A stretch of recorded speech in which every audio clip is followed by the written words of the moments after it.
বিটরুটের health benefits নিয়ে যখন আমরা আলোচনা করব, সর্বপ্রথম বিটরুটের পুষ্টি গুণ সম্পর্কে আমাদের জেনে নেওয়া প্রয়োজন। দেখুন, 100 গ্রাম বিটরুটের মধ্যে ক্যালোরি রয়েছে মাত্র 44 ক্যালোরি, কার্বোহাইড্রেট রয়েছে 8 গ্রাম, ফাইবার রয়েছে 3 গ্রাম, ফ্যাট খুব নেগলিজেবল কোয়ান্টিটিতে থাকে, ফ্যাট থাকে মাত্র 0.2 গ্রাম, প্রোটিন রয়েছে 1.7 গ্রাম, এছাড়া potassium, magnesium, manganese, folate, iron, vitamin C, vitamin B6 ভরপুর মাত্রায় থাকে। সবে মিলেমিশে এই বিটরুট অত্যন্ত পুষ্টিকর একটি সবজি।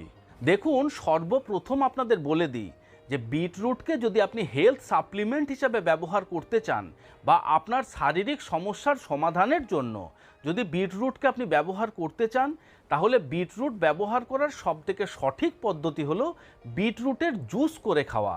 তার কারণ, আপনি যখন স্যালাড হিসাবে খাবেন, স্যালাডে যত পরিমাণ আপনি বিট খেতে পারবেন, সেই বিটের মধ্যে যত পরিমাণ পুষ্টিগুণ থাকে, আপনি বিটরুটের জুস করে যদি খেতে পারেন, সেক্ষেত্রে আরও অনেক বেশি পুষ্টিগুণ আপনার শরীরের মধ্যে প্রবেশ করে, আরও অনেক বেশি হেলথ বেনিফিটস আপনাকে দিতে পারে। প্রথমেই আমরা জেনে নিই যে বিটরুট একজন ডায়াবেটিক পেশেন্টের জন্য খাওয়া নিরাপদ কিনা।